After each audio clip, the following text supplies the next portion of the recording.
right. Hello, everybody. Thank you for joining us today for another edition of the Sci Streams. Today, we're going to be talking about a very important topic. And since May is Mental Health Awareness Month, we are fresh off of the tails of the AAS conference. I plan on talking about that today. And then, of course, we're going to be talking. The topic for today is going to be about suicide and suicide awareness, and obviously the importance of this discussion.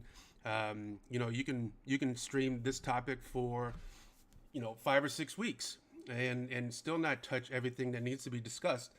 Uh, and so for today, we're going to kind of touch bases on a few of these areas. I'm going to reflect a little bit about um, what my interactions were when it comes to suicide as a counselor, my observations when we were at the AAS conference. For those who haven't seen it yet, we do have the VOD there up on StackUp if you wish to view it. And so let's get right into it. Introducing myself for those who are new to the group. My name is Matt Bergendahl, Frago. I am a licensed clinician, and I've been doing these side streams for a while now, and I'm going to let Hannah take it away. Hi, I'm Hannah Siller. I am pretty new to this, but been jumping on board and enjoying doing the stream so far.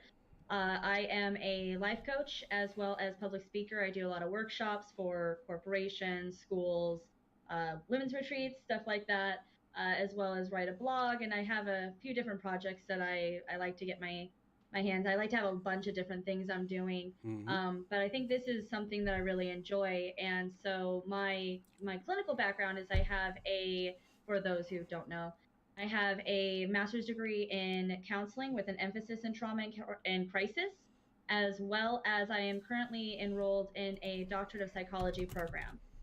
So I'm looking forward to, a lot more clinical stuff in my future. I used to work with at-risk youth, and we did a lot of suicide prevention and unfortunately crisis outreaches. Mm-hmm. And so this is a topic that kind of speaks a lot to me. I have a lot of experience with it in clinical sense and a personal sense, as well as kind of a passion for this project we're doing today. We're trying not to get it too serious, Mm-hmm. but so announcements. So before we get started, I want to make sure everyone understands with this topic, it would be really likely for people to want to jump in and start talking about whatever experiences they're currently having Mm-hmm. with suicidal thoughts. And unfortunately, this is not the platform. Our platform is meant for education, for Correct. advocacy, and as much as and that's part of the issue is we do care. And so it's not that we don't care; it's that we do care. And this is just not the platform for it for several reasons. First is it distracts us. Yeah. We don't have time. We just simply, as we're sitting here talking, we don't have time to field different issues like that. The second reason is obviously more of a legal, ethical issue on our Correct. part. Mm-hmm. Being counselors, being in the mental health field, being a life coach, these are areas that for numerous state and federal laws, we actually are not permitted to provide therapy, especially on a streaming situation.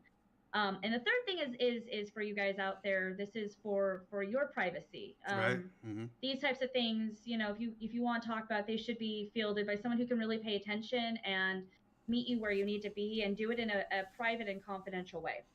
So, with that said, I want to make sure that everybody who is watching knows that we are going to have all of the information that we're going to be sharing today as far as different crisis and outreach lines available on our different social media sites. For Yes. those who are joining us and not on our social media sites, um, plug, There we shameless go. plugging here.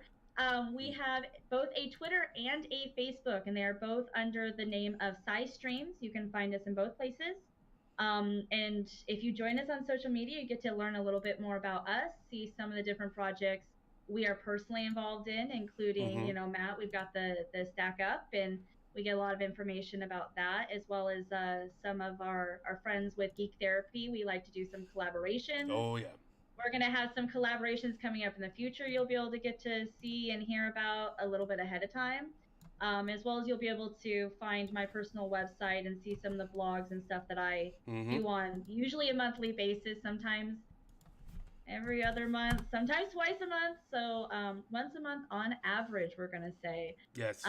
So yeah, so if you check us out there, again, Twitter and Facebook for Side Streams, we'll have all the information.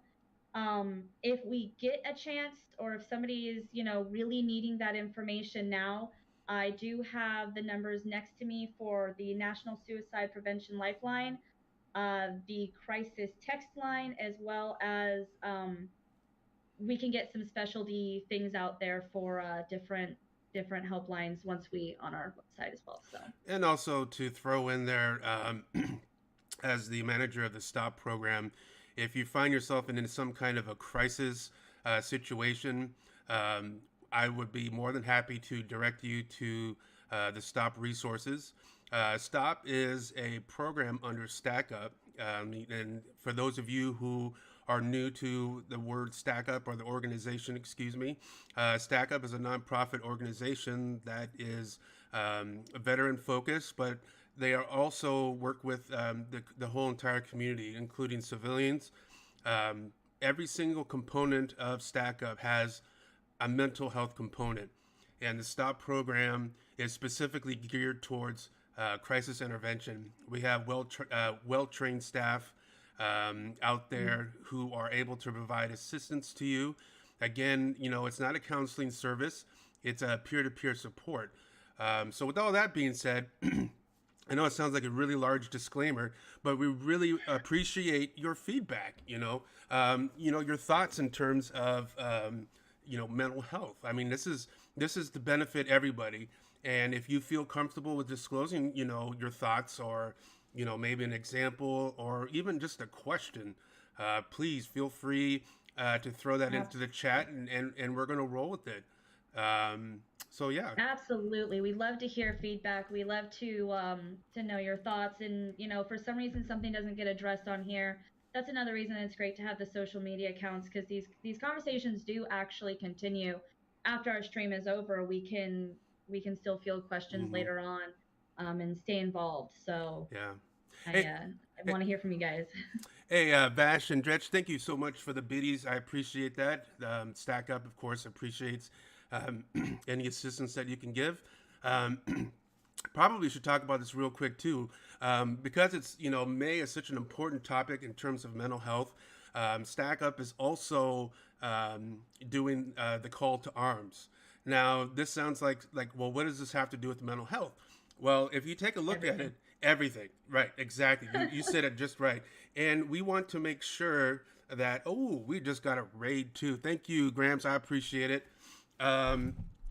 This has everything to do with Stack Up and mental health, because the funds that we raise each year goes directly towards the veterans. In fact, over 90% of every dollar donated goes directly towards these programs, which is an amazing feat. And so I appreciate anybody who's able to either give their time or give up their donations to Stack Up and the cause. And with that, we're going to go ahead and jump in. Be right back. Switching to move. All right, man. I appreciate it. So here we go. I'm going to go ahead and jump in and talk a little about the AAS. This was huge, folks. Yeah, for those who didn't see it, we do have that up yes. on our link as well. It was great. It was fantastic. You have to bear with, there was it was sometimes hard to hear, so I had to put on headphones to do it. But it was absolutely fantastic. The information that they offered was great. So please go check that out. Yes, it's great, because for those of you who are on here who are gamers, and those of you who are on here who are interested in mental health, this is the perfect blend. It was just a great way to see how we are finally bridging the two together, and that's been my passion of mine since I just started doing the master's program. And Stack Up Sketch, it was, but let me tell the rest of the audience a little bit about this. Okay, so first of all, the AAS conference, it's American Association of Suicidology, and yes, that is actually a thing. I remember when I first started posting about it, people were like, what is that? Well, it is exactly what it sounds like. It is the studying and understanding suicide, not just the factors, but the demographics. How can we prevent it? What can we do to expand, our understanding of how people become at risk? And so this conference, it was like the 52nd annual conference, so it was big. It was very big. They had the most attendance ever in history. So there was a lot of folks there, and we see a blend. I saw a really good blend of professionals. You got the PhDs, the MSTs, or not the MST, MSWs. Excuse me, sorry, and the LPCs. Yeah, and but then you had the survivors. You had the people who were either were hit hard with suicide, or their family members took their own lives as well. And so it was really cool because you got the perspective of both sides, and that's what's really important. So at the AES conference, it was a full week of information, and it should be known at the AES conference. It's not open to just professionals or counselors or something like that. It's open to everybody. You do not have to have a bunch of letters to the left or to the right of your name in order to be there. They want to make sure that it's available and open for all. So here is where I'm getting at. So as soon as I found out that the panel that Doc and I put together or were part of for the VA back last year, was going to be accepted to the AES, I was like, we have got to stream this. We have to stream this. No, there's no ifs, ands, or buts. I don't know how that's going to work out, but we got to make sure this gets done because we are trying to help the gaming community, and we want to get this message out to them, saying that look, there's all these people who want to help. There's all these people out here who are advocating for you, who see the benefits of games, the benefits of tabletop games, card games, video games. It doesn't matter. They all appreciate the value that they have.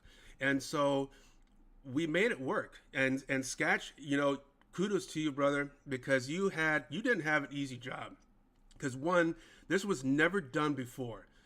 In the history of AES, they never had something live stream up into this magnitude. And he made it work. And like we said, next year we're going to do it even better. But anyhow, I want to get more back into the mental health. I also want to mention, didn't you guys get actually on the front page of Twitch? Yes, thank you for mentioning that. Yeah, so yeah. It's kind of a big deal. Absolutely, and that is a big deal because I don't know too many conferences that are streamed on Twitch that makes the front page. It's usually gaming or something along those lines. So we broke some records. Stack Up and the rest of the folks on the panel, we broke some records. I think we topped out at 1,500 viewers on the stream, and then we had maybe 100 viewers inside the actual panel itself. And so we have taken all that into consideration. We broke the record with AAS in terms of attendance. So, that was awesome. So exactly. So moving forward, I saw a lot of things that really kind of pulled at my heartstrings. Most people have been affected one way or another when it comes to suicide. And when we went to this AES conference, we were given a name tag, and on the name tag you could put these little ribbons on there. You can put how it's your first time, or you're a presenter, or you can put your survivor, or you've been affected by it with like a family member or a loved one, excuse me. And so when I went to go grab all these different little ribbons, it kind of like brought back the memory of my experiences, and I'm very happy to disclose this because I think it's important. I lost 2 family members to suicide, and my very first fire team leader when I was in the military, he killed himself as well. And so when I went to the AES conference, I was kind of keeping in mind, all this information, all of my past. And, my wife, she made a really good observation. She said, I think a lot of your motivation stems from what happened to your family members, what happened to your fire team leader, as far as why you push yourself into this area of suicide awareness. Everybody has it on their mind, but not everybody feels comfortable putting themselves out there, and that's why I'm here to talk about it today. Hannah, what do you got? Yeah, so I mean, building on that as well is that, we were talking about this before the stream about what we felt comfortable sharing. And for mental health awareness, I've really been trying to just be honest about my own personal struggles that I've had. I come from an abusive childhood. And so I personally dealt with a lot of suicidal thoughts when I was going through my teen years, and it was kind of an eye-opening thing for me then moving into adulthood Mm-hmm. and deciding it really was a huge motivation for me in Mm-hmm. getting into mental health, was to help people who, like me, had been affected by things such as abuse. Mm-hmm. And that was one of the reasons why my specialty with my master's degree actually is in trauma and crisis, is because they really do go hand in hand. A lot of times when you're dealing with situations like that, you're also dealing with all the repercussions of that, which sometimes can be severe depression or Mm-hmm. anxiety or suicidal thoughts. Mm-hmm. And I really wanted to do something. I wanted to make my past matter, I guess. I didn't want it to all be in vain. I didn't want everything I had gone through to be for nothing. Mm-hmm. And so moving into adulthood and doing all the stuff I've done and going back to school, that was really my main focus, as well as far as what decided my career, Mm-hmm. was based on my experiences.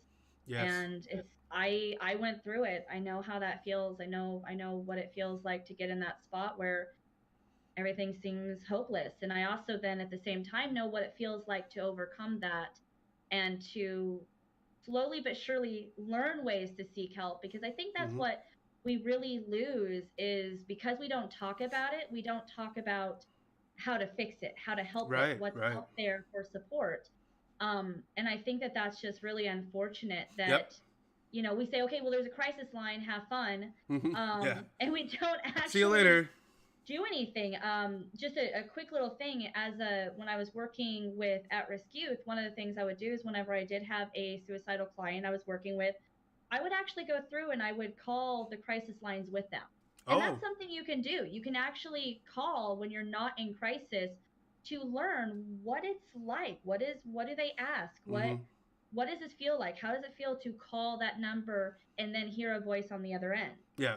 And for many of the clients I dealt with, that was a huge step in getting help, Mm-hmm. was learning that there was actually a friendly voice on the other end, or learning about the texting line that they could use and that it worked from their phone. So it's kind of like doing a little bit of recon, Yeah. getting a little bit of a background before you perhaps might utilize the service. And I want to touch on something that you said that was very important when you talk about our society and how we view um, suicide.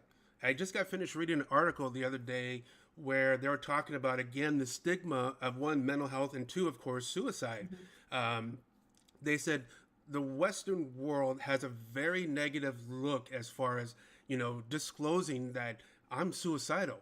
I feel like I might end up killing myself if I don't get help, but I can't reach out for that help.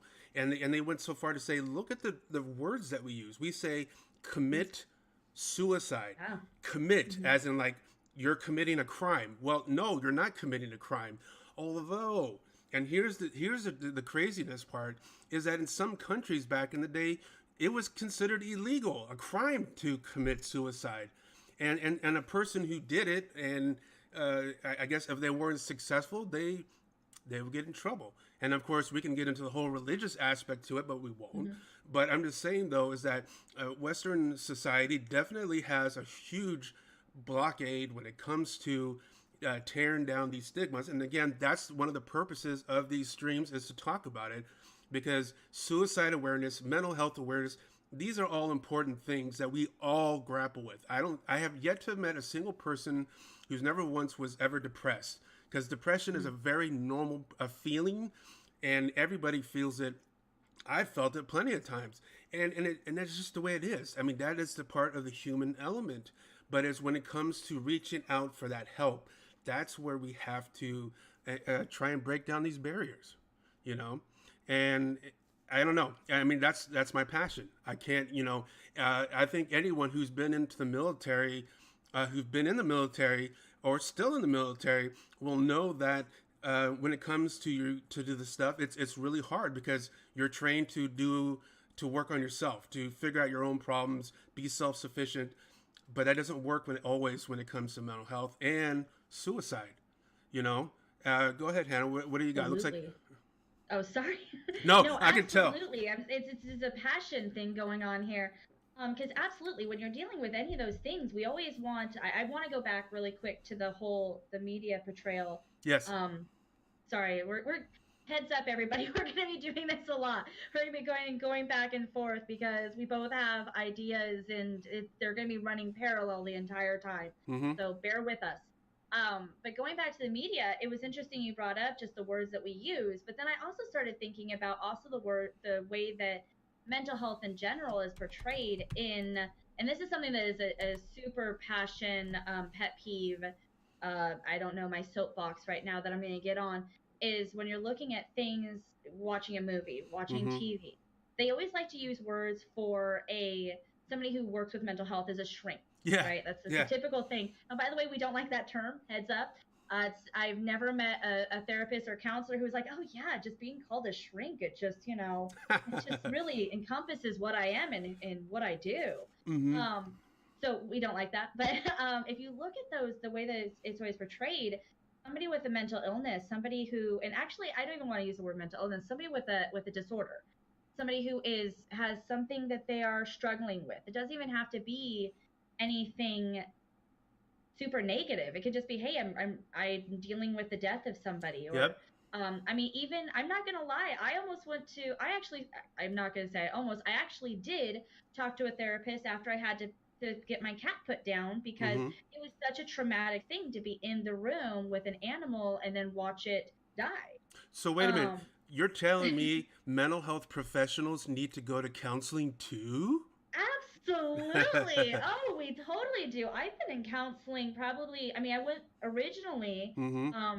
to work on PTSD. I did have PTSD from the Mm-hmm. trauma I endured as a kid. Mm-hmm. Um, but then later in my life, I've had to go to therapy when my best friend passed away. Mm-hmm. Um, and try not to get emotional about that because the anniversary is tomorrow for the record. Oh. But yeah, I had to go to therapy for that. Mm-hmm. I talked to a counselor when I was experiencing a difficult time with, my cat dying. I mean, Sure. there's nothing wrong with going and seeing No. somebody. And You're not crazy. And I right. think everyone wants to say, oh, you're just crazy. No, you're Right. not crazy. You just need No. some help. Exactly right. And I think it's funny because a lot of folks again have these really interesting thoughts about the mental health professionals that we are almost like we're not human, and that's far from the truth. I mean, I'm gonna go ahead and disclose. I went to war. I went to Iraq. I almost got killed in Iraq, and so that had some residual effects on me. I went to counseling for PTSD myself. I wanted to make sure, that I'm trying to get myself into the right place because to me it's an ongoing effect. And I always say that PTSD wax and wanes. Although we're not talking about that today. I just And want we can do a whole. we We can do it. actually Yeah. do have plans. We've already talked about this. We have one, if not several, Yes. shows in the future planned for PTSD and Hmm. trauma, and specifically dealing with all the different aspects that come with it. Yes. So So keep your eyes peeled for that. Um, and then of course anybody who knows my personal background, I spent a whole year fighting leukemia, and that was a struggle. And so both physically and mentally. And so I'm going to counseling for it. Because that's just absolutely. the way it works. I need to make sure that I'm working on myself. I mean, it's a process, but that's just the way it goes. And yes, Gramps, you said it right now. Most people feel like it's a weakness to need help. Exactly, exactly. When I was a counselor at the vet center, a lot of the veterans that I was providing services for, they had to fight that feeling. And I said, well, if you take a look at it, what takes more strength to get the help, seek out the help and get it, or just to sit there and not do anything and just like self medicate or let your whole world just kind of crumble, fall down, or however. And it just takes a change of perspective. Suicide is just the Mhm. same, just the same. Absolutely. I think also another interesting thing, kind of building on that, is the perspective that everyone thinks that when you go into therapy or into counseling, Hmm. that there's some sort of like magic thing that they do, and a lot of times all it is just having somebody to talk to. Yep. Sometimes it's just all about maybe learning different coping skills that you didn't know about. Hmm. Um, Dealing with one, just a random little side note is that sometimes dealing with anxiety, it I didn't know how to breathe. I Mm-hmm. didn't know how to breathe to Sure. slow my heart rate down in with dealing with anxiety, and that's something that you go to a counselor and they know these things, Hmm. or they know the support hotlines, or they have tips that you never would have thought of. Hmm. And I think that that's one of those things that people kind of just take for granted is, oh, well, they're going to go and they're going to magically fix me. Right. And that's not the case. Sometimes it's just as simple as having someone to talk to, and sometimes it's more of an educational need. And that's what they're there for, is to fit whatever need you have, Hmm. not just fix you. And Gramps, I really appreciate you chiming in, man. He said it's more of a weakness to give up than to fight with everything you have. But until I stopped giving up, I never saw that. Very great, Wow, very wow. interesting perspective. I appreciate I that, man. got goosebumps just Me now because too. that last line right Hmm. there, because Absolutely. you never saw it until it actually you did it. And you know what's really interesting is that I often, and it sounds cliche, but if you think about it, I always say this to my clients: suicide is a very long term solution to a temporary problem, and very often, you know, being in that moment of feeling suicidal is it passes. And that's the benefit of a crisis line or talking to a friend or a family member or a counselor, is that usually, and I can't say this, you know, as 100%. Usually, once you get past that feeling, you're safe again. You're back to Mhm. where you need to be. You're grounded back into the here and now and the present. Mhm. Um, you know, so it's just that's just the way it is. You know, again, suicide, and we talk about that. So Hannah, I'm going to let you go ahead and you know, jump into this because I want to talk about later on about some of my observations, both clinically and then talk a little bit about the STOP program, because I think that's really important, because we have been, the STOP staff members have been into the trenches now of what has what's going on in terms of suicide and suicide awareness. But I know you got a lot of stuff you wanted to cover, so I want to make sure that we get there. Yeah, so the thing I really want to cover is just mostly the awareness portion. I don't think people really understand the magnitude of the issue we're dealing with when we're talking about suicide. And so I've been doing more recent research as well, but I've taken, obviously, in order to work specifically with crisis and to work with trauma and to work with at-risk youth and to do all those sorts of things I've had to do in the past.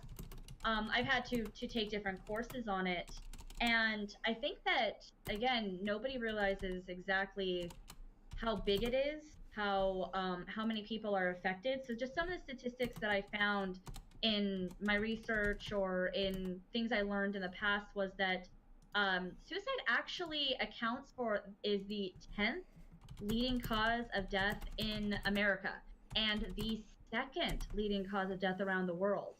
So that means that we are talking about an issue that is much larger than somebody that you don't know and it will never affect me. The chances are, unfortunately, with those kind of numbers, Mm-hmm. it it does mean that it's likely that it's going to affect somebody in some way. You're going to know somebody. You're going to be through, go through something.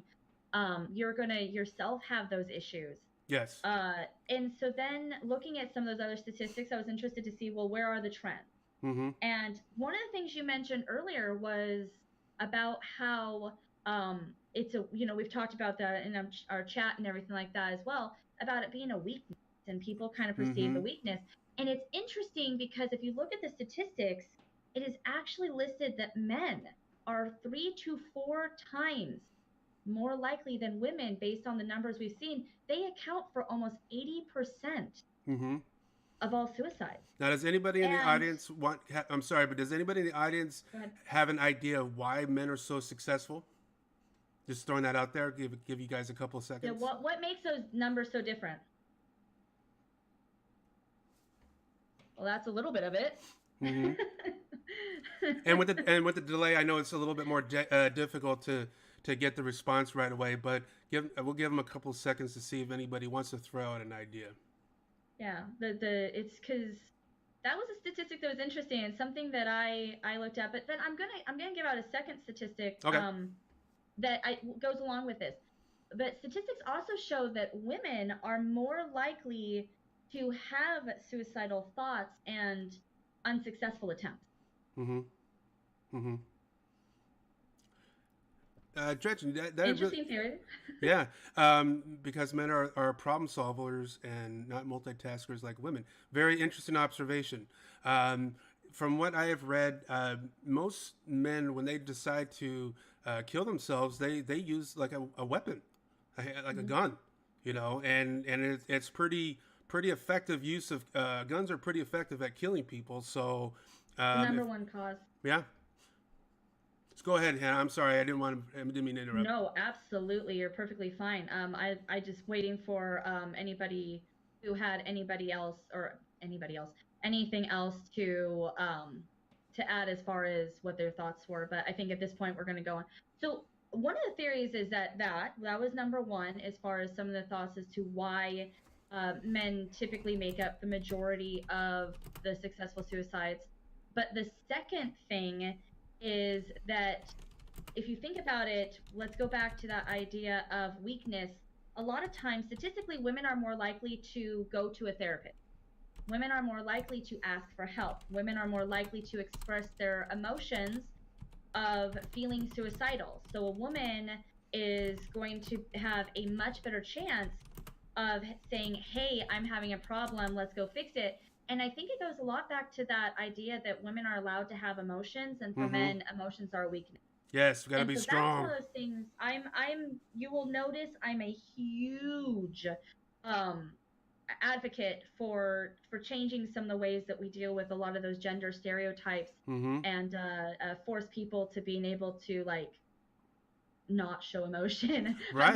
I'm all about that. I'm a huge advocate for that. So I think this is something we really need to look at, Mm-hmm. especially as a society, because I mean, I do want to make sure to say first off, um, there's sometimes this idea that it's always preventable. And I know that you had mentioned something when we had been discussing earlier about that, so I'll throw it back to you in a second. Sure. But where we kind of make this perception of, well, what did you do wrong to not help that person? What did you miss with that person's death? And I think that that's something that Mm-hmm. we kind of also need to start getting away from, is that sometimes those things are not said. I mean, if we knew from men sometimes what they're going through, Mm-hmm. um, would we be able to help? Who is that on? Mm-hmm. And I know you had talked about that, so now I'm just gonna I'm forcing your segue. Here you go. There you go. Have it. I was reading the chat here, and we have a really good dialogue going on right now. And I want to touch on that. Graham said it great. I'm just grateful to be here, Mm-hmm. and he said, because today is a gift, and that's absolutely right. A lot of folks, and I include myself. A lot of folks are past or future focused, and while it's depending on the situation of why you're being focused on not in the here and now, you can see why suicide can be a choice when it comes to solving an issue. If someone is always focusing down the road as far as, I'm not healthy, I'm sick, or I'm having financial issues, I don't see any way out, being future focused and really not seeing that there's options out there, yeah, if I were to put myself in their shoes and I've maybe been in their place, I can see why killing yourself might be an option. And That's actually really interesting. and here's, Gramps, once again, and Gentry, I really appreciate you guys both jumping in. I was so caught up in my problems, I forgot to look at what I had. And let me jump in there real quick about that. So we talk about always, I with my when I had clients in the STOP program, we are constantly looking at the positive factors in that person's life. And a lot of people, when they're in that moment, they don't think about it. They don't think about what's going to happen to the family that you leave behind, what's going to happen to the friends. Heck, if you have pets, what's going to happen to the pets?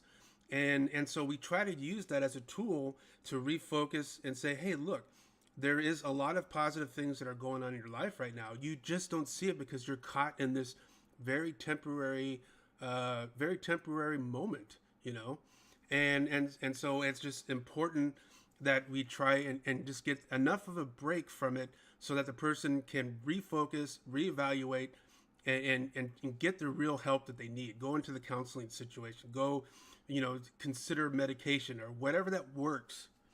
It's hard to see that the forest through the trees. Yeah, there you go.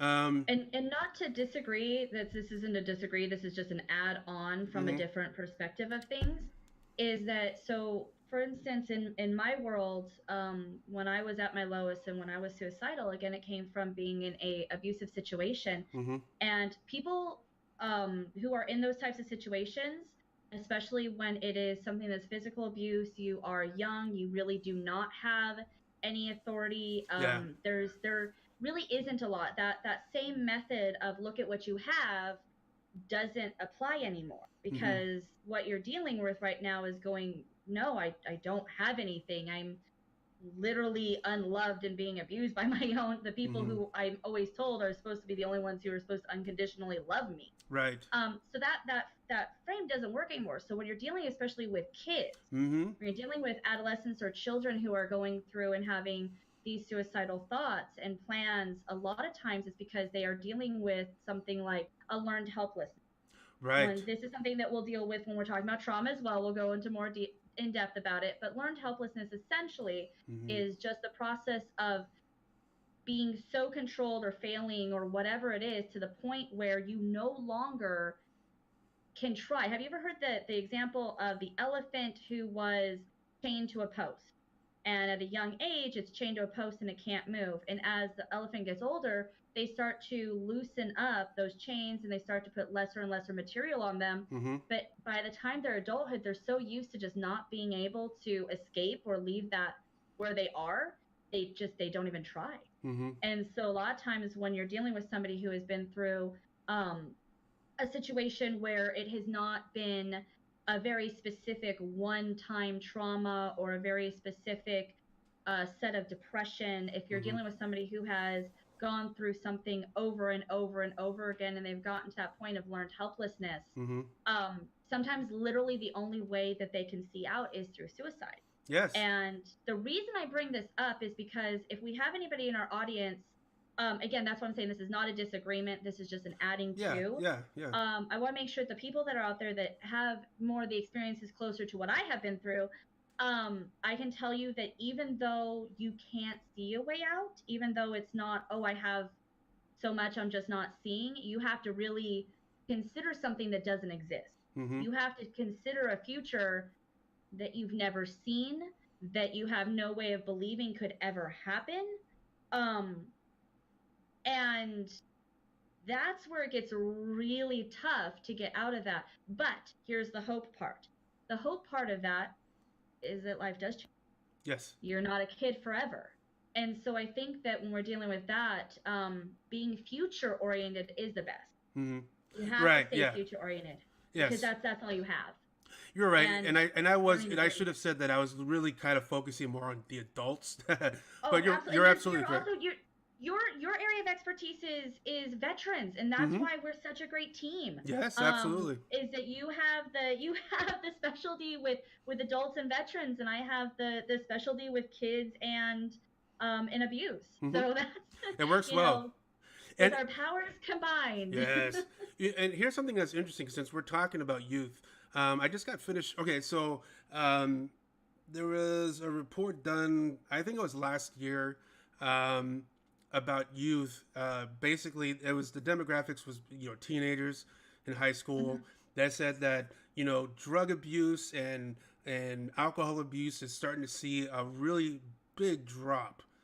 However, on the flip side, there's an increase of depression, mental health issues, suicide, and I'm not always saying correlation causation here, but it was just really interesting. And you almost want to think that, well, were they self-medicating and that's why they were getting along okay during their high school years? High school is hard. I got two teenagers who are dealing with high school, and I hear all More these power to stories. 'em. Right, I hear these stories about what goes on there. I'm like, holy crap! I am so glad I did not have to deal with all that shit. I mean, it was just crazy, and so I can kind of see where they're coming from. And just today, I read another article that, of course, the teen suicide rate has increased, and women are more at risk right now than the men, and their preferred method of usage is poisoning, self poisoning. And I'm not going to go into details of how that works, but it was just really it was sad to read that because they are already. I mean, it's like, what is going on in school? What is going on in their social life? I mean, that is my curiosity of being on the outside looking in. I can actually I can't say I can answer that because I'm not doing specific research in that area.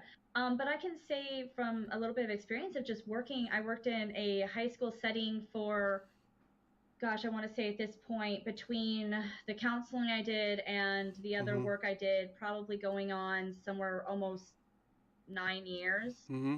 of just schoolwork of different grades, different levels, different areas within the school, and a lot of it comes down to when you feel like you have everyone says, oh well, social media makes it so that you stay connected, but a lot of times it also means that nobody's really, you don't know who's really listening. You can say what's wrong, Mm-hmm. but that doesn't mean that anybody actually legitimately cares.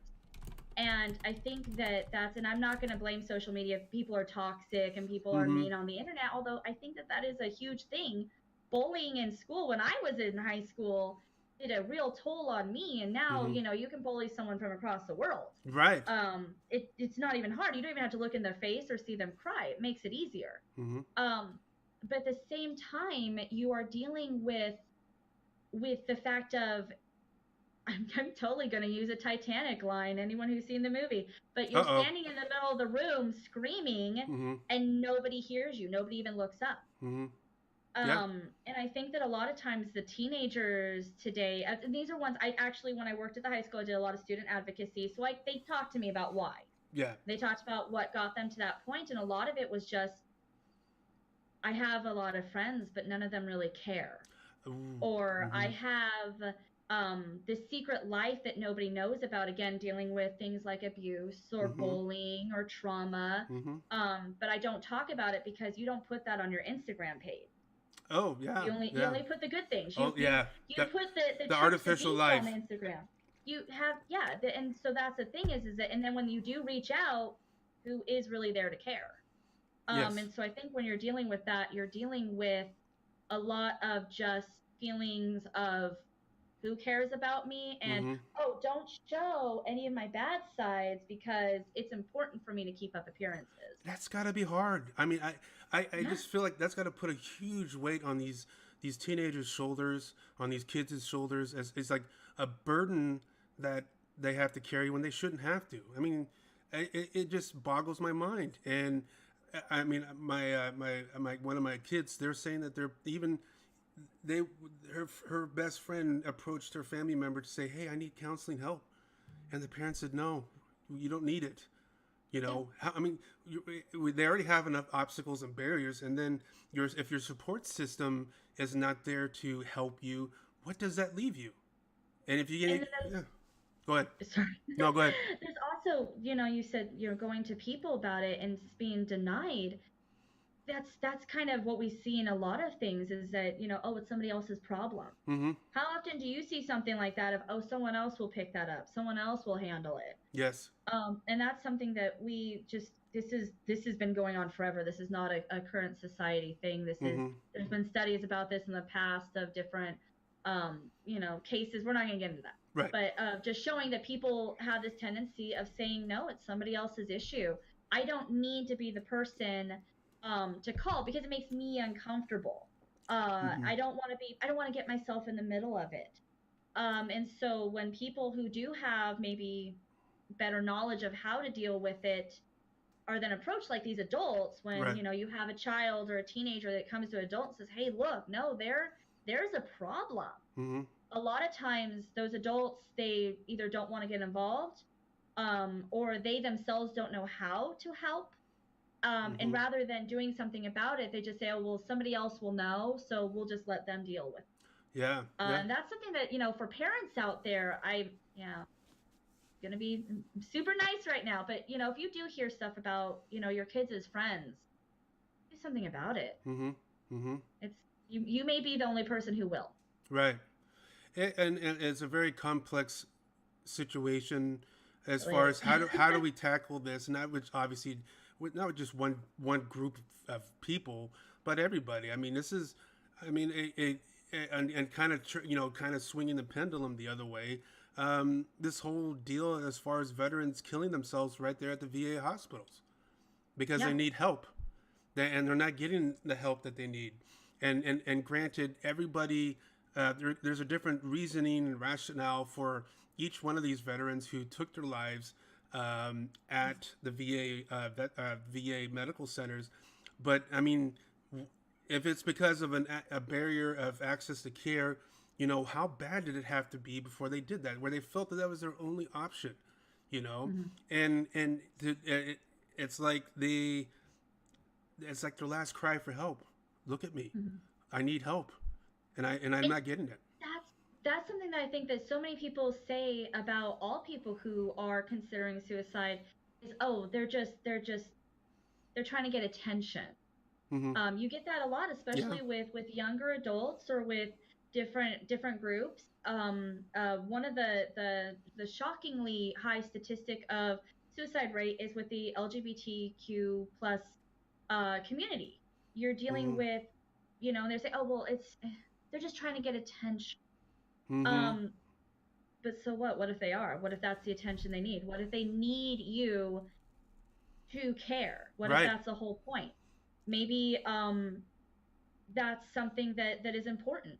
Mm-hmm. And I do want to just, since I brought up the LGBTQ community, Yes. I just want to mention that for anybody out there who is part of that community, another resource that if you feel you need specific help with someone who really truly understands exactly where you yourself are coming from, Mm-hmm. being part of that community, there is an organization called the Trevor Project, and Mm-hmm. they also have a crisis line that you can call. They are 24/7 available. Mm-hmm. That's something that we will also have up later, because that is a community that is hugely impacted. Teenagers are hugely impacted.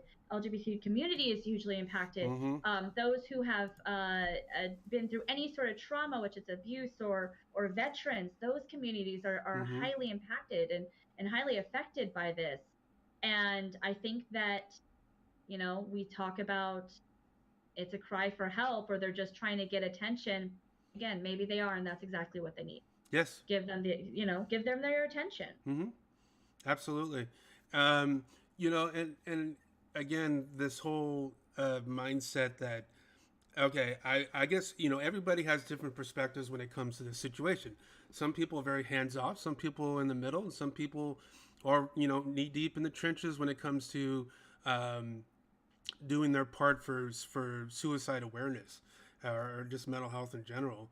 An interesting trend that I was seeing on Twitter was these some of these streamers are starting to become a little I guess concerned about people going into their stream and talking about how they're feeling suicidal, and the Mm-hmm. people in these streams are saying this is not my problem. This is not my situation to take care of. This has been going on in my streams for the last 3 months, and I don't know what to do. It's causing me a lot of anxiety, et cetera, et cetera. Now, I tried. Now, when I first saw this, I'm gonna be honest with you, I was pissed.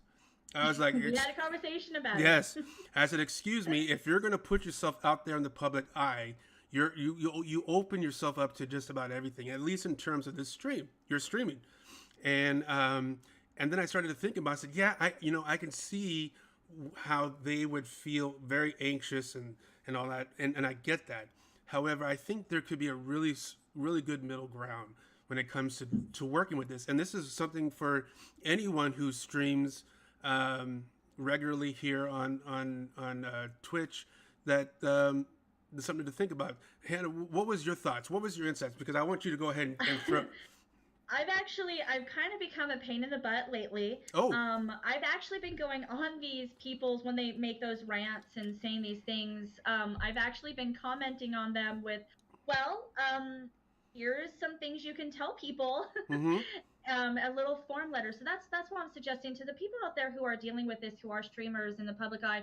I do respect you're not a therapist. In fact, Right. I would Absolutely. prefer you not try to give help to somebody who is dealing with suicidal thoughts if you are not qualified to do so. Mm-hmm. I do want to put that out there. As much as I think your support and your love can be a benefit, at the same time, you are not a therapist. You do not know how to deal with the situation. And I feel, and again, like we said at the beginning of our stream, the reason we're not getting into things on the stream as far as people's personal wanting to express is current issues with suicidal thoughts is because if you're streaming, you're not paying attention to them. Right. Right. And just like we're not. And their then confidentiality is also being then publicized when it's really not the rest of the world's business. So what I've been doing is I've been going on those tweets and I've been attaching little documents of the National Suicide Prevention Hotline, the text line, just little things that maybe as a streamer you can have on hand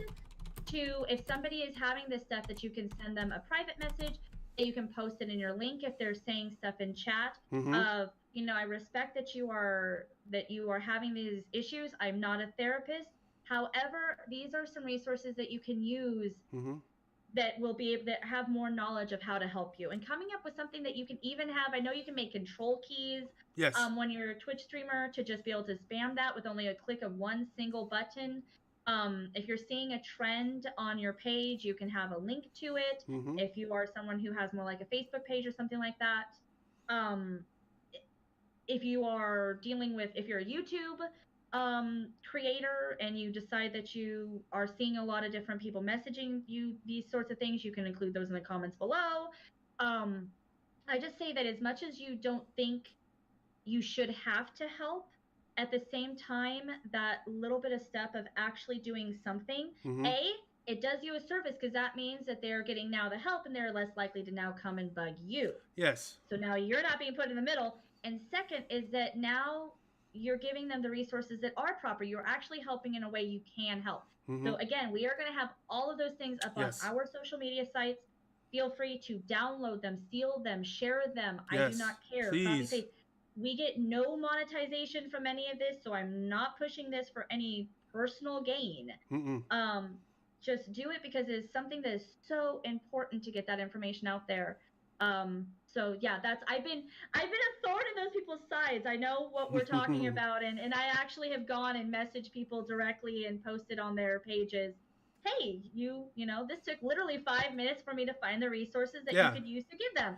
Here you go. I have done the work for you.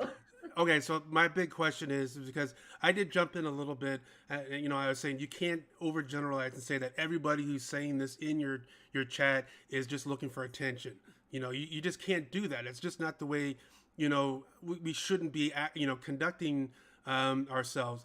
So I didn't get any responses. So I'm curious, did any of these streamers saying, hey, that is a good idea, I can easily just put that in there? Did anyone say anything? I've gotten tons of likes, tons of shares. Nice. I haven't really gotten any direct comments, but the ones that I have done this for, they have all actually liked my comment. So I mean, I'll see if it. I'm the pain in the butt. I'm the person. My poor husband. They need to know. And he's always like, honey, they don't need to know. I'm like, no, they need to know. So I'm very nice. I'm very non-confrontational, but there's certain things that I do, feel that it's better if you inform somebody that they're saying something inappropriate. I think I had somebody one time tell me that my freckles were a sign of like a skin condition. I'm like, no, this is literally my genetics. Mm-hmm. This is actually my like my ethnicity. Oh. And my husband's like, no, don't say anything. I'm like, no, they need to know. They need to understand that they're going to make generalizations about someone with freckles. Mm-hmm. um they're saying something about their actual heritage and their actual race, and Mm-hmm. it's not okay. Mm-hmm. And so yeah, I'm that person that they need to know. So I've been, but no, I mean, I haven't gotten anything negative. I've Okay, gotten, that's again, a good. lot of shares, a lot That's of good. likes, a That's lot what's of important. positive feedback. And Gretchen, I'm going to go ahead and read out what you're saying. Yes, please do, because I like that. Knowing who, I was a little distracted reading. I know, knowing who to point out is a godsend, especially for those professionals that have been there. Also, what better way to learn someone? I will talk to anyone, but will point to professionals I know that can actually do better, and that's the safest way. In fact, that is the most ethical way to do this. Absolutely. You're not shutting that person out, but you're redirecting them to the proper resources. That's all that can be asked of you. No, you don't have to do anything. Nobody's saying that you have to jump in there. You need to talk that person down. No, no. Who would want to do that during the stream, anyways? That would be really hard. I no way I can do that. No, but knowing that the resources that are out there, like Graham says, he has it all set up for help when it comes to the command prompts. Perfect. That's all that you have to do. We're not trying to say to do anything more than that, because you're showing that you care. You're showing that you care about your community. All right. That's another thing that maybe these streamers are not taking in perspective. You're there to take care of your community because they are supporting you either through viewership or through financial means or what have you. This is how you give back to your community, as far as I'm concerned. I just want to make sure, though, that people that are going to these creators, you also don't know what they're going through in their Right. personal lives. And sometimes maybe they're just not in the mental and emotional state to help you. You don't know if they may themselves be dealing with this type of situation. Mm-hmm. They may, you're trying to talk to them about something that has to do with a trauma, maybe, and they've been through a similar trauma, and now you're triggering them.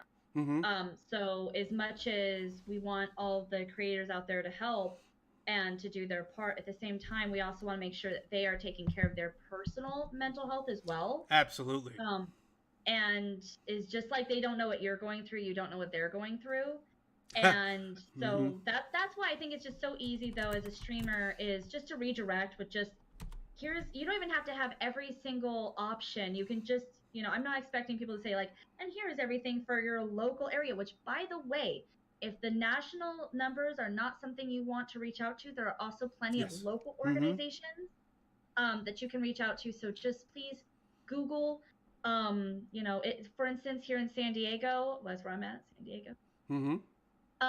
We have an actual, San Diego has our own suicide prevention resource center, as well as helpline.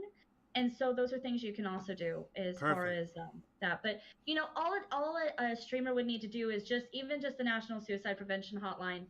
That's one number, Mm-hmm. and again, it gets them off of your back, gives you somewhat peace of mind, while Mm-hmm. then also not actually having to quote unquote deal with it. Right. So It shifts the so responsibility to the people who are there to help. mhm. Okay, so we're an hour into the stream, and we've covered a lot of information so far, a lot of topics. We've covered everything from the AES conference and of course streamers, because hey, we are on Twitch, so that makes perfect sense. Hannah, where would you like to take the last hour? What direction should we look at? As much as we've talked about some things of just the wow, words, because I can think right now. I should have had that coffee. I have it in my refrigerator and never drink it. Oh. Yeah. We've talked a lot about some of the things that, the statistics that we have. Mm-hmm. But I think that as much as we want to make sure that people are not helping when they're not qualified, I think that it's also important for us to talk about what some of the signs, symptoms, red flag warnings are, Mm-hmm. as well as just some very specific, basic things that people can do like posting the National Suicide Prevention Yes, Lifeline absolutely. on their Twitter, some things that people can do as well in order to support somebody who is suicidal. And Gramps, you're really touching on a very important area since we're on this topic. Diet and sleep, balance. You know, these are good, important ideas to have, and they all have an influence. I mean, it's kind of like what we look. You know, it's a circle. I call it a negative feedback loop when all these areas like your sleep is poor, your diet is poor, it creates this this cycle where depression can jump in, and then maybe suicide would lead to that, and breaking that cycle. So sorry, I just wanted to make sure that we get that out there because I think that was very Yeah, important. that's a great thing, and I think that that's all. I'm pushing for us to do a self care episode. Part of me Yes. wants it to be next episode, but we'll see if there's something else that becomes more important for us to talk about with our next stream. But another thing is that diet and sleep can also be huge indicators of Mm-hmm. That's somebody true. who may be dealing with depression or suicidal thoughts. Mm-hmm. I'm sorry, I'm so distracted by the chat right now. I It's apologize. great. It's great. I There's a appreciate lot of it. feedback. So, anyways, but sleep and appetite can also be signs. So this is especially for the parents out there, Mm-hmm. or for friends who are having somebody that they're watching who maybe they know has gone through something recently and they're concerned about. Um, an increased amount of sleep or no sleep at all. Mm-hmm. If somebody is constantly in insomnia, Mm-hmm. they may be dealing with issues with PTSD, with anxiety. If somebody is sleeping where they're used, and again, these are changes in these patterns. This is if someone was always like, they've always slept 12 hours on the weekend and, oh, they're still sleeping 12 hours on the weekend. Mm-hmm. That's not what we mean. We're talking about sudden changes. Mm-hmm. So somebody who has always been up at 4 in the morning going on a run is now you're calling them at noon and they're saying they just woke up. Mm-hmm. Mm-hmm. Somebody who used to love to go out to eat and now they barely pick at a salad. Right. Those sudden changes like that are some signs to look at to say, hey, somebody might be experiencing some form of depression. I'm not going to always, we do not jump that just because they have depression, they're Right. suicidal. Yeah. That is Yeah. not the same thing. That's really But important. these are very, very, very important to know. Somebody who's depressed doesn't have to be suicidal. Right. However, these are just some things that if you notice your friend is struggling, or your child is struggling with some of these things, Mm-hmm. it's a good way to say, hey, there might be something up, and I might want to approach them and talk to them Mm-hmm. sooner rather than later because this is a little bit of a red flag. So I'm Yes. gonna let us talk about the chat and if you had anything to add to that really quick before we go on with more signs and symptoms of red flag. Well, we've seen a lot of engagement going on here. Mm-hmm. Costume, she said, I wanted to stream yesterday, but was having a bad mental health day. So I took the day off. There you go. That's great. And that's what's important is to know the warning signs that, hey, it's okay to take care of myself. That's Absolutely. and everyone who's in your support system will more than likely understand where you're coming from because we all need that. We need a break. I'll give you an example. The AAS conference was very taxing on me, and if Sketch is still in here, I'm sure he'll chime in. We walked around a lot. We walked all over the place, going to the conference, going to the diners and stuff like that. Good exercise, but because of my condition, I'm still recovering from that stem cell transplant. I was wiped. And this was going on all week, and I still had this huge presentation to do on Saturday, where it was, to me, it was high stakes. This Saturday one was presentation was high stakes. It was going to be live streamed. I had to put my game face on. I had to be awake, and so it was very tiring. And so when I got home, I got home at a really good hour, and Monday, yeah, I had work waiting for me. I says, you know what? I'm taking the day off. I am not doing a dang thing. I am going to relax. I'm going to recoup. I'm going to sleep a lot and, take care of myself. So, yes, thank you for chiming in about that. Taking care of yourself is very important. Yeah, I've actually done full blogs on self-care, so that's why I'm really aiming for us to do a session in the future of just going through all of it because Mm-hmm. there's so much that people just disregard with the importance of self-care, what self-care can look like. The fact that self-care doesn't have to always be this huge going on vacation. I Mm-hmm. like to joke around that sometimes self-care is just saying, "Yes, I want whipped cream on that caramel macchiato." Hell yeah. And the calories be damned, because if that's Mm-hmm. something that's going to make you happy, Mm-hmm. and get you through, then listen to your body, do what you need. I've been also huge on a self-care kick. This During the end of April, early May, are a lot of my trauma triggers are this time, Mm-hmm. as well as, like I said, the anniversary of my best friend's death is tomorrow. Mm-hmm. And so, my husband knows we keep that See's candy in that refrigerator, Seas candy. because Yes. if I am having just a moment, I need to be able to, that's something that makes me feel better. Yep. Yes, I'm losing weight. Yes, I'm trying to be healthier, but you know what? At the same time, my mental health is way more important than that 50-calorie piece of chocolate. Mm-hmm. Mm-hmm. So, Yes. And costumes once again weighing in. I'm the type of person that is always trying to make everyone happy before I work on myself, and all the more reasons why we are going to devote some time to self care. Because again, yeah. tying it back into the indicators of depression, if your hygiene is falling off, if your sleep has changed, if your eating habits have changed, you're socially, if you're the type of person who often is gaming with their buddies at least once or twice a week, and then you haven't talked to them or gamed in like 2-3 weeks, those are some indicators. And I've got several friends who are veterans, and if I haven't heard from them in a while, I'm gonna check in. I say, hey, dude, how you doing? I haven't heard from you for a while. Mm-hmm. What's going on? And often they'll, hey, man, I appreciate you checking in on me. And sometimes that's the difference. That's what makes or could make a difference, is just simply reaching out and saying, hey, I I'm worried about you. I haven't heard from you. What's happening, man? You okay? Mm-hmm. Absolutely. Here we go. We got a nice quote here from Robin Williams. Yeah, and So it's from Robin Williams too, so that's incredibly fitting for our topic. yes, I think the saddened people always try.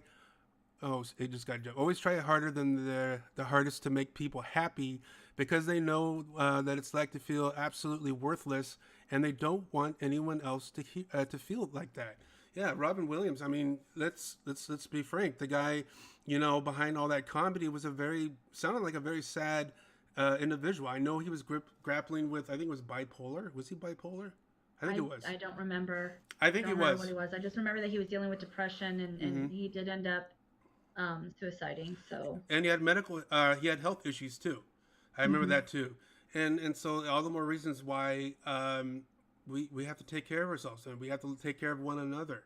If you haven't heard from that friend for a absolutely. while, just give him or her or them a very simple message saying, "What's up, dude?" And see where it goes. You know. Yeah, and you don't even, it's amazing how that little bit of help, when I've had a really tough time, I just remember that one of my best friends, I mean, I was having a really tough time. I'm not gonna lie, I was having a really tough time a few Mhm. years back after my friend died. Mhm. And again, with all the trauma triggers that are also at the same time of year, it's Mhm. just a really bad time of the year for me in general. And even though most of my friends know this, most of my friends don't, it's not the first thing on their mind unless I say it. Mhm. But then out of nowhere, one of my friends, Derek, just texts me, "Hey, I feel like you've just been distant lately. What's Mhm. up?" Mhm. And I just started to cry, and everything that I didn't even know I had been experiencing just kind of Mhm. came out. Mhm. And so that little, and all of a sudden after that, I was better. I was just fine. Ah, So right on. sometimes, we want our friends to reach out to us if they need help. Like, hey, I'm always here to support you. Yeah. Just let me know. But sometimes just maybe they're not capable of it. Mhm. Maybe in that moment, either they're not thinking about it, they're not thinking that they can call somebody, or they just don't want to burden anybody. Mhm. Um, and just call them up and say, "Hey, you doing okay?" Sometimes can be just the complete difference that they need. Absolutely. Um, so again, we're the today's topic is a very critical one, and again, there's so much material to cover. Obviously, within 2 hours, we're not going to hit everything. And so I want to But read. it's gonna be a theme in so many other things we talked about. Right. And that's why I always encourage people to go out there and take a look at what resources, educating tools, um, you know, articles to read up on. There's just so much stuff out there, and what's interesting is just how even in 2019, people still have a very some people still have a really poor misconceptions about mental health, about suicide, Mm-hmm. and they really don't. And I don't quite understand at this age if it's just a lack of wanting to know, or ignorance is bliss. But in this case, it's really not bliss, because you're putting, or you could put yourself or someone in harm's way. I just don't understand in this day and age why someone with all that access to information wouldn't want to uh, do better. You know? You know, I'm just gonna kind of throw this out there, Sure. is that and this is again something we have talked about. This is actually I think what kind of spawned our conversation about the side stream in general, Mm-hmm. is seeing social media and the things that are portrayed wrong. It's so much Mm-hmm. easier. And this is something I've noticed is I get a lot of, and yeah, I'm going to call out my friends and family that I know don't read my blog or watch my mm. stream for the record. I know for a fact they don't, because they'll post something about depression or grief or something that I've written a blog about, and I've said specifically like never say this, or I specifically say like these are really bad tricks that people think you're supposed to do but are really bad when dealing with somebody with grief. Mm-hmm. um, and then they'll say that, but it's so much easier to share a meme that somebody finds that has wrong information than to read an article with Yes. correct information. And so Yes. you say that there's all this information out there for people to gather, but people are just flat out, I'm just going to say, they're lazy. Yes. I'm lazy. Sometimes I'm just like, I'm just going to skim this article. Do I care about any of this? Not really. Yeah. And that's going above and beyond in compared to what most people will do. It's kind of like Um, when you're reading research journals and you just read the abstract and you're like, okay, I'm good to go. I don't need to read the whole thing. Never done that. Don't tell my professors. Ooh, ooh, ooh. I'm kidding. I'm kidding. I'm a straight A student. I'm a fantastic student. I read everything. Very good. But no, that's I think something that we need to look at is this is one of the reasons why for May being Mental Health Awareness Month is Mm-hmm. that one of the things, and I've been trying to hashtag this for a while. I've had conversations with other therapists of mental health representation matters. Yes. And the reason that mental health representation matters is because of things like this. People Mm-hmm. get the wrong information.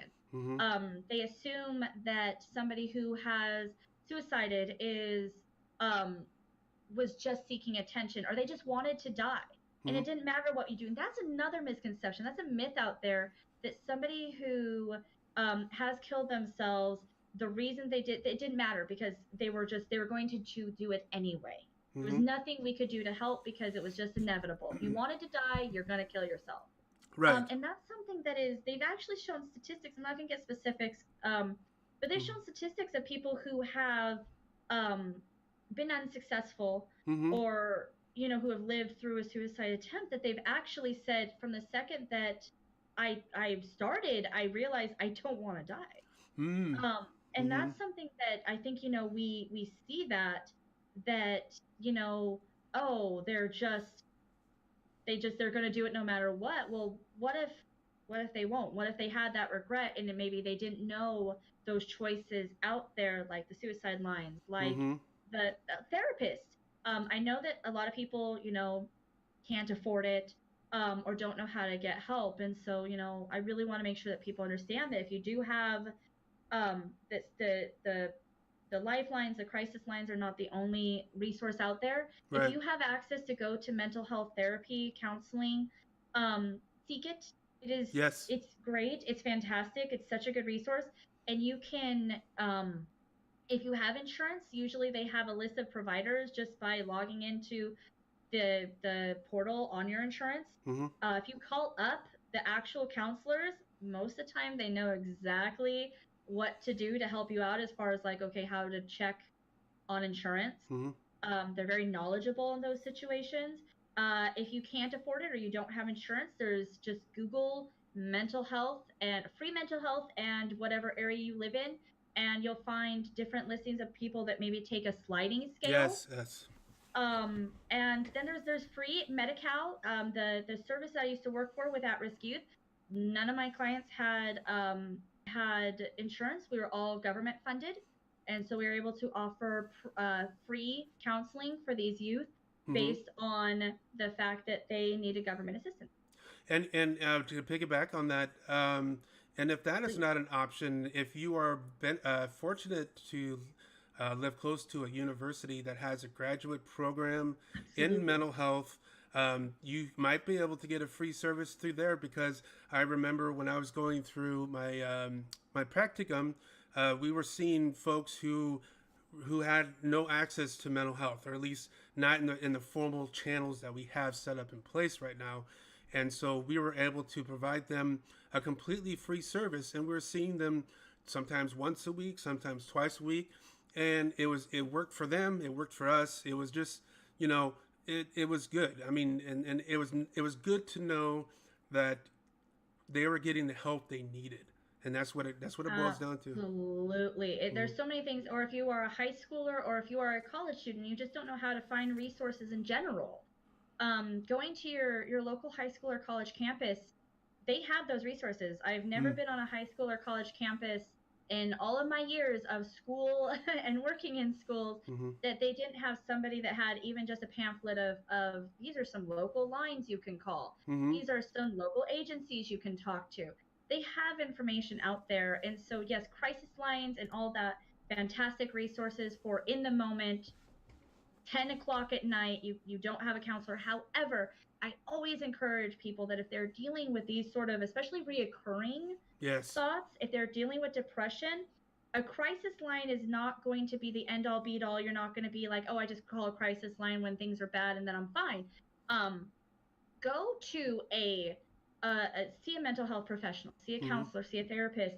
Um, it'll help you with long term of learning different coping. Maybe one of the things that people don't know is that there can be different with depression. Again, just because someone has depression doesn't mean they're suicidal. Yes. However, components of depression can have genetic links. Right. So somebody who has a history of depression that runs in their family, they may benefit from medication that can help Mm-hmm. fix whatever that imbalance that is going on. It can help them out and help fix that, and Yep. so that they never get to that point of being suicidal, because they're taking the proactive steps to say, hey, I'm depressed, I'm getting help. Oh, family history, you had depression. Have Mm-hmm. you talked to somebody about medication? Mm-hmm. Or if you've been through trauma or if you've been through crisis, different situations in your past, talking to a counselor can prevent you from ever getting to that point. Yes, and since we're on the topic of genetics, one of those statistics or markers said that if you had a family member who killed themselves, that your chances of doing the same goes up exponentially. Yeah, And so, it's huge. and that's why they always ask, when you go to a new counseling agency or whoever, they'll ask you, do you have a family history of suicide or depression or any other mental health issues that are going on? Like some of it truly is. And so Mm-hmm. even that, so that kind of takes it into a whole new arena. You could actually have a very satisfying life, and you're saying, I don't know why I feel depressed. Well, sometimes it could be genetics. I Mm-hmm. remember one of my professors was talking about why this one client of his was very depressed. I mean, and this is not just a momentary thing or a situational thing. They were feeling depressed for weeks and weeks and weeks at a time. And then Mm-hmm. finally, uh, the professor said to that person, go get your blood checked. They're like, what? Go get your blood checked and come back and let me know. They came back after they had their blood checked, and they had an iron deficiency. I was actually good when you started going down that Yes. line. I was gonna say, actually, Yes. there's a lot of different things that can actually cause increases in depression, Mm-hmm. and one of them is iron deficiency, There you which go. I found out the hard way. Mm-hmm. Can Mm-hmm. be I am incredibly iron deficient, like psychotically low. Mm, And I didn't know that also like electrolytes, if you're low in electrolytes, yes. they can affect you in different ways, and like to the point where you feel like you're having a glycemic, like a one of the like for like a diabetic. Yes. Apparently, it feels the same. So that's the weird thing about all this stuff is sometimes your vitamins, your different things like that, the different if you have something that is going on with I don't know something in your body, those things. So be a doctor and saying, hey, I'm having these experiences, going to a psychiatrist and saying, hey, let's try that medication, and when that medication maybe doesn't work the way that they want it to, they say, well, let's look at other medical causes. Mm-hmm. So important to get family history, to get medical history, to listen to your body, people. Yes, yes. Your body's telling you something's wrong. There's nothing wrong with going to a counselor the same way you would go to a counselor, or you go to a counselor for a cold, apparently. You go to a doctor for the flu. If you have the flu and you need medication, you go to the doctor. If you are experiencing things with your mental health, there's literally no difference with then going to a counselor or therapist. Mm-hmm. And because sometimes you might find out that it is actually medical. Right. Yes, and that just again, again, if you just think about it, it's something. Sometimes it really is just not has nothing to do with your situation. It has to do with your body. Your body is just telling you stuff. Um, so we're getting close to the last half hour of the show. We've got a lot of very positive input from everybody watching. I want to say I really appreciate everybody who are disclosing what their thoughts are, what their insights were, the way they dealt with depression or their mental health, and I think that's important. And I want to, I think we need to take a moment and acknowledge that, because that takes bravery to be able to go out here and just talk about it. Very brave, very strong, very. And it's also, we're breaking the stigma with that. Yes, that's right? just saying, it. Hey, this is me, and it's okay. It's okay to have had these issues. We're breaking the stigma. Exactly. The more we talk about changes. Yes, the more we talk about it, the better off the society will be when it comes to this stuff. I mean, as a veteran, I mean, it bothers me to no end to see that statistic of 22 a day. And, some people argue that the statistic is really not very accurate, but even if it is or isn't, it really doesn't matter. What matters is that right now, a lot of veterans are killing themselves. And so as part of that demographic, I'm very concerned about, what we can do, and getting the VA to look at different ways to help people. And again, that's the reason why I presented at the VA, because there are other ways. You just have to get out there and try it out. Yes, one a day is too much. One a day is too much. That's so true. And we're seeing a lot of trends, that we're seeing a lot of people who have experienced, different tragedies in their life are later on having issues with mental health. And we are seeing a rise in some of the suicide that we see. Wow, words. Seeing a rise in suicide within demographics who have experienced trauma, such as some of the different school shootings we've seen in the past. Oh, yes. Where we're getting that, and we're starting to get more of this idea, and people are going, well, wait, whoa, how these people lived? Well, survivor's guilt is a real big thing. That's a real thing for somebody to then question why they lived and the other person didn't, wondering, they're not doing enough with their life now, whatever the reason is. We're seeing some of these trends that are just very disturbing. You mentioned earlier, seeing the trends within the younger communities. We're seeing the trends within, within the military. We're seeing the trends within other demographics, and I think in all of these areas, one a day is too much. One a year is too much. We shouldn't be having these sort of situations that are triggering these suicidal ideations and leading to suicide. It's an unfortunate situation, and that's why we're doing what we're doing. That's specifically what we're here to do this for, and why we're going to be talking about. Thank you, by the way, for sharing that. That was very brave of you. Yes. I'm not going to say it out loud just because I don't want to, but I just wanted to say that. And so, we're seeing all these trends, and that's what we need to do. This is what we need to talk about. We're going to be talking about these these topics ongoing. Our first few sessions we had a little bit of fun with some gaming, and we'll do that obviously Yeah. too. But a lot of our sessions we're really going to be getting into a lot of the harder stuff, the stuff but people need to hear, that we need Hmm. to recognize and we need to learn from. Yes, absolutely. We're going to be all over the map when it comes to this stuff. So Everything. if and that's a really this is a really good time to mention this. If you folks have suggestions on a theme, on an area to cover, or whatever, just your thoughts. They're like, hey Matt, you suck. Let me know about it. Don't say anything about yeah, me. Do yeah, not tell me I suck. yeah. I'm speaking for myself. I'm kidding. Yeah, go out Tell me I there. suck. That's fine. Yeah, go out there. I want your ideas. I want your thoughts, and I want your criticisms. Mhm. How can we make this improve? I mean, it's encouraging to see that we're gaining more and more of a following with these streams, because that's exactly what we want. And we're Mhm. going to be even bringing in more resources in here. We're going to be bringing in, hopefully, other professionals who are very much interested in participating, because they feel just as passionate about this as we do when it comes to everyone's mental health well-being.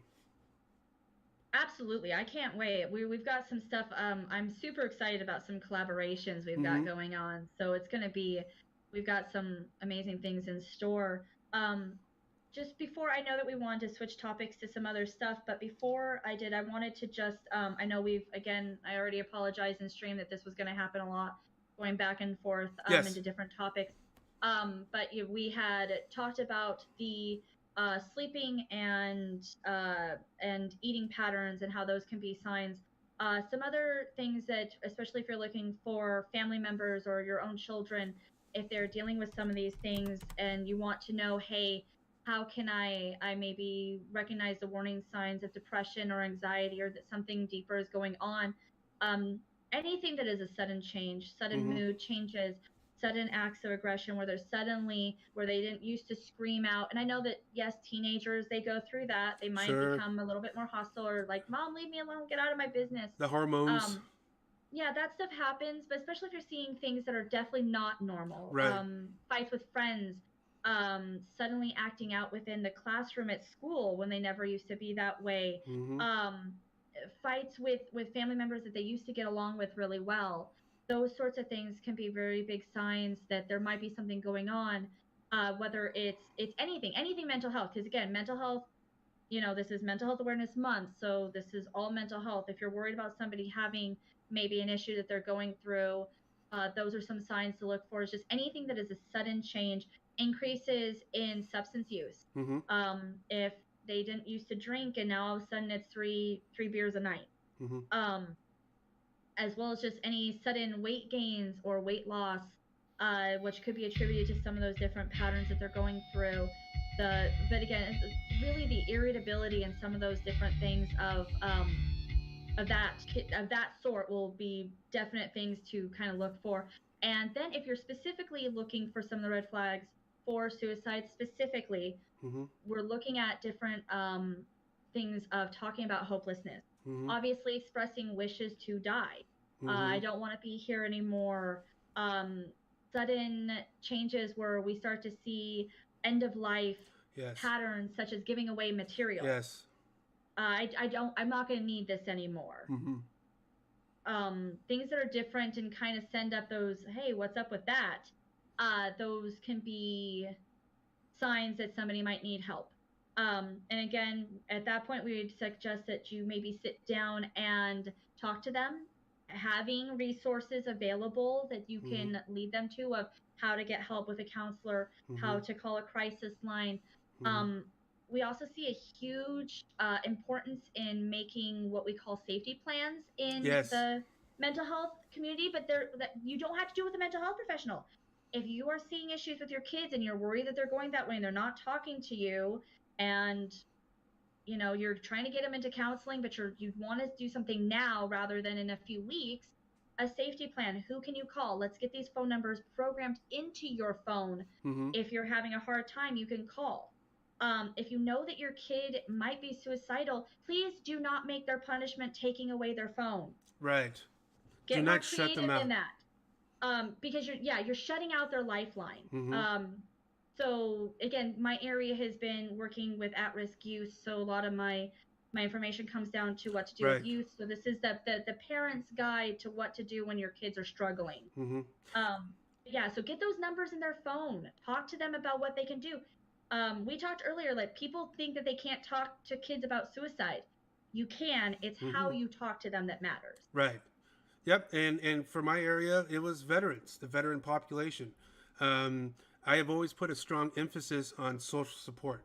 Um, I've always asked my clients, who do you reach out to when the shit's hitting the fan for you? Can you reach out to family? Can you reach out to friends? Um, I even talked about Stack Up because I knew it was a place where they can go, and with when it comes to that, for veterans, let's face it, a lot of folks isolate, they withdraw, depending if it's PTSD or depression, or they just don't feel safe going out of their house. And so that social connectedness is a very important, a huge aspect um, when it comes to depression. If I know a friend that wasn't reaching out to me, I haven't heard back from a while, I'm going to talk to them. And when it comes to the veteran population, it's always there is no one solution to fix this entire problem. And I've seen a lot of band-aids, as we say, to try and fix it, but it's not going to be that simple. And I think when we are having conversations like this and listening to the way that the chat channel is talking, this is how we do it. It's not going to always be just pushing an idea or throwing a poster up there on the wall. It's having real conversations, real talk with the professionals and everybody else. Just letting it just kind of get all out there. And you can't always get that from a TV show or a PSA announcement or something like that. It's just being out there and just talking about it. Absolutely. I would love to. I know you want to talk about specifically, and I think this is a great segue into it with the social support Mm-hmm. with Stack Up and what they offer and some of those things like that, because um, they are really doing a lot of work for veterans. Yes. Yes, and thank you for the segue there. So Stack Up again, it's really interesting how it all started out. And granted, I wasn't there from the beginning. I've been around for a few years now. The first concept was to using gaming as a way to connect veterans, active duty personnel who are deployed. Getting them connected socially. Now that in itself is obviously a very mental health idea. But as Stack Up grew, as we started incorporating the aerosol programs, and then of course once Stop came into light, we kind of shifted from being just, hey, let's go ahead and hand out an Xbox to this deserving person, to now we are trying to be champions of mental health, or at least in our own corner to the best that we can. And so Stop kind of pushed it. It kind of pushed us out there more so into the spotlight, because now we've caught the attention of professionals. We've caught the attention of the CDC and all these other really great community networks that we're going to try and funnel into Stack Up. And Stack Up is just, okay, let me quote what the CDC said. The reason why the CDC loves Stack Up so dang much is that they are bringing the services directly to the veteran. It's not the other way around. And it kind of reminds me of the idea of we match the theory to the client and not the client to the theory, if that makes Absolutely. sense. Right. And so... Sorry, for a mental health professional, yeah, it does make sense. Yeah. And so I think that's what the CDC, well, I know that's why the CDC is so in love with Stack Up. And that's why they're doing all the stuff that they're doing to help us, because they see this as, this is not something that we can just, just talk about in our own little group. No, we need to spread this around on a national level. We need everybody to know about this. and you know, we need to make sure that people know that there's organizations like Stack Up out there who run and have a stop program that is really putting out there the needs of what the younger generation of veterans need, you know. And so again, it's been a really exciting, like last week at the AES conference, people were just absolutely amazed what all that we do. And I talked about Stop, I talked about the side streams, I talked about Stack Up, and I talked about Discord, all of those things. And they're just like, wow, I can't believe this is out there. I said, it is. Now we need your help to spread the word. And I think it was Gramps who said word of mouth. Correct me if it wasn't you, but word of mouth is a huge factor when it comes to the popularity of any of this stuff. Is just, hey, check out these guys, check out this stream, check out Stack Up. You know, that's just the way that works. Yes, definitely. But you know, that's pretty much all that I had to say in terms of Stack Up. Of course, again, we're doing the Call to Arms this month, and a lot of folks who are here already know that what's going on. But if you can support, you can do it through streaming, you can do it through donations. You know, there's different ways to do that. So you know, please check out the StackUp.org's main webpage and get the information. And kind of circling back to the side streams, check out the VODs. And if it was helpful for you, share it with other folks, you know. You know, yeah, please. I mean, we're very, very lucky when it comes to, you know, having Stack Up support the side streams, and so we appreciate it. Mm-hmm. Well, the thing I thought you were going to mention about Stack Up, the segue, I was going to say it, was talking about the importance of what you guys do with building a community and that social support and everything like that, and through gaming. And this is something we talked about a lot, is that, you know, people wonder how they can help somebody who is dealing with battling depression or somebody who may be suicidal. And we've talked about the importance of community and having friendships and building support. And this is something that can be in anything. It can be video gaming. It can be in tabletop gaming. I've known people who have reported that they were dealing with thoughts of suicide, but then they remember that, you know, they were the cleric for their D&D group. And, you know, if they didn't show up to that group, you know, the whole campaign would be just thrown, you know, into chaos. Yes. We need our clerics. Those of you who play clerics out there, thank you. You are loved. I have been not shy at all for my love of tabletop gaming. I've got Critical Role posters up on my wall that just came in. So super happy. But that's that community, that having something, any sort of community you can belong to, whether it's the gaming community for video games, having a group that a book club can be a helpful thing if that's what you're into. Yep. So again, going back to talking to the people out there who are maybe, yes, everybody who is probably watching us currently is probably going to be super on board for like the video games and stuff like that. However, you may know somebody in your life who is struggling and maybe that's not their cup of tea. Right. Anything, I wish I was there to play D&D at that conference. By the way. It was cool watching it. Super distracted by chat today. This is not good. I have to hide it from now on, but I don't want to because I want to see what all you lovely people are saying. Yeah, Ooh, wow. Retro World of Warcraft. Heck I was a magus. I played magus in my D&D game. I was a mage in World of Warcraft. Anything like that can be so beneficial. So if you know somebody struggling, then it's find what they love. Again, can it be a book group? Is it going to cat yoga because they super love cats and super love yoga? Whatever it is, finding those things that they can be part of, because when you're part of a community and you're part of a group, yes, people will notice if you're not there. And yes. If you are having those thoughts of suicide, you are also having those thoughts of who is going to not miss you.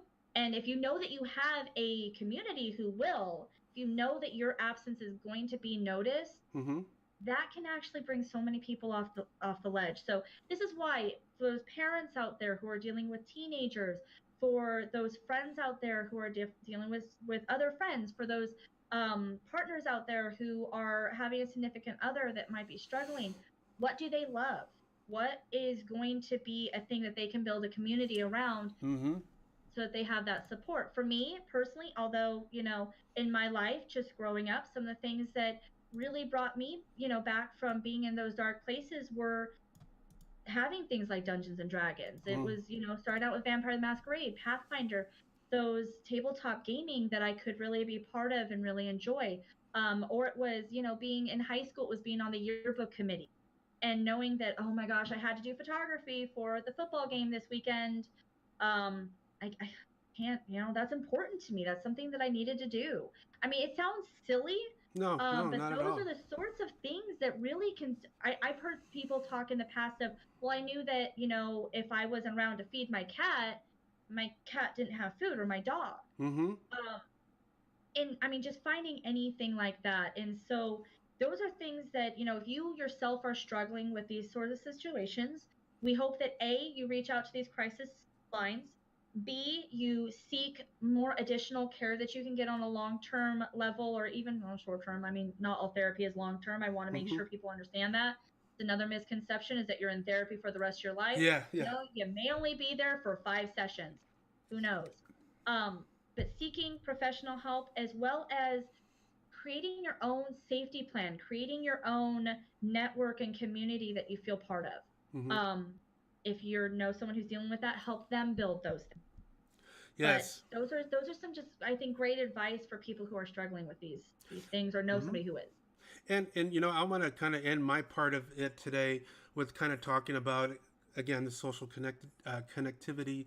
Um, about 3 years ago in May, I created something called the LAN events at the local North Bay Vet Center that I used to work at as a counselor. And the idea was to bring all these veterans together inside a mental health agency, because the vet center is ran by the VA, but it's a storefront operation.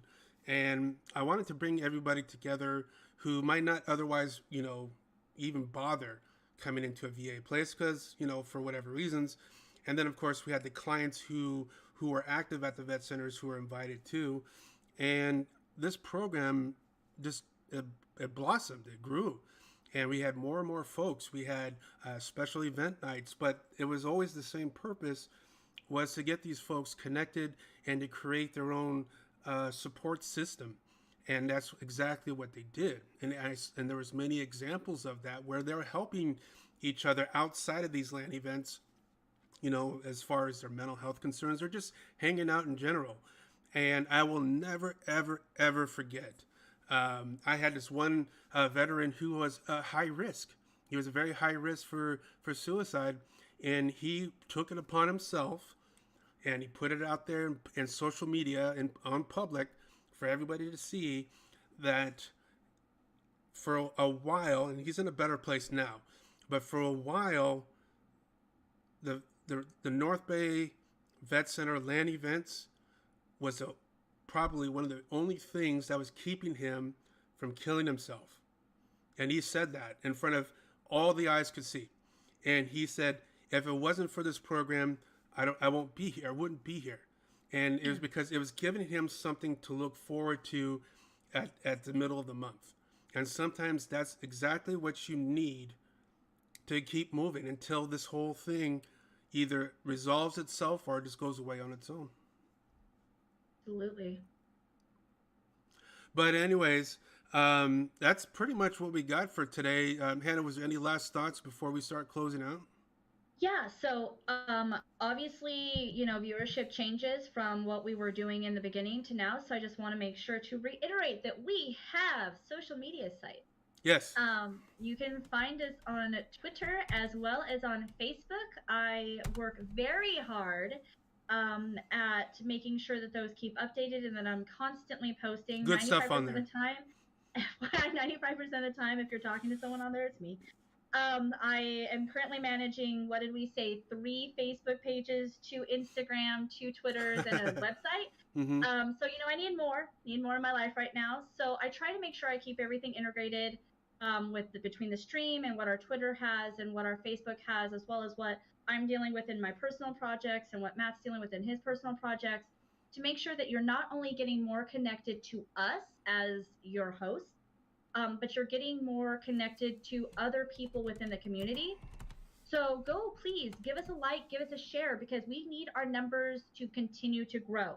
The more viewership we get, the more support we get, the more we can do for you, the more we can start, um, uh, talking to other people about, collaborations, because they're gonna be like, oh, your numbers are what? Yeah, we want to collab with you. Yes. Um, so share our information, please. Watch our videos afterwards, throw it out to friends once we have it posted. Let's just get those viewerships and all those follows a happening. Um, Mm-hmm. Again, I work very hard. If there's something that you want to see, if there's something that you would like me to start posting more of or less of, Yes. other than my personal stuff, sorry, you are always going to have to deal with Serene Life Consulting. That is my business. I'm gonna share my stuff. I Sure. apologize ahead of time, but that's what you're gonna get. Um, and so yeah, please just share us, like us, follow us, give us feedback. Anything you can do is very, very, very, very helpful for what we Mm-hmm. are trying to do and what we're trying to accomplish.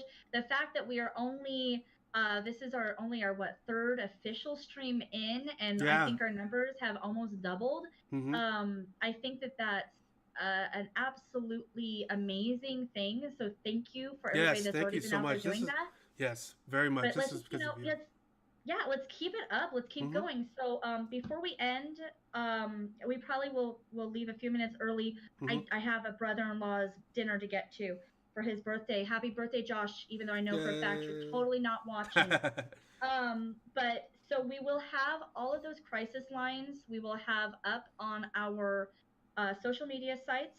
I want to say by the end of the day, at Mm-hmm. worst tomorrow, for you to be able to again share, like, whatever you're going to do with it.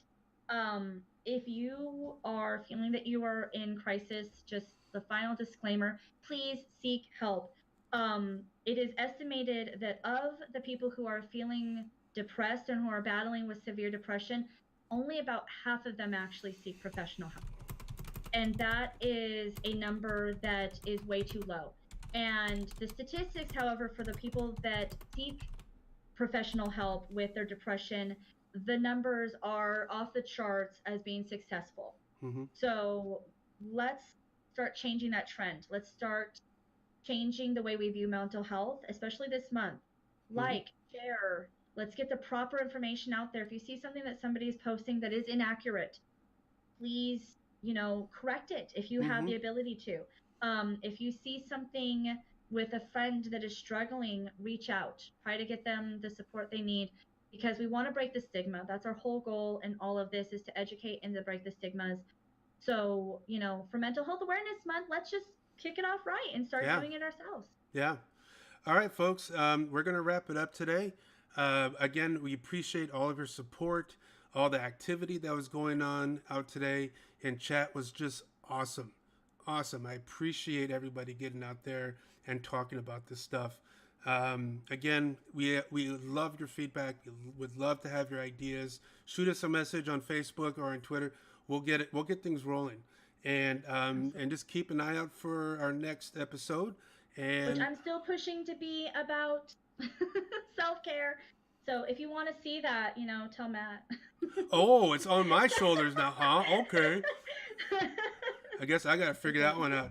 All right. So, again, everybody have a great last day of your weekend if you're not working. And until next time, we'll see you later. We love you.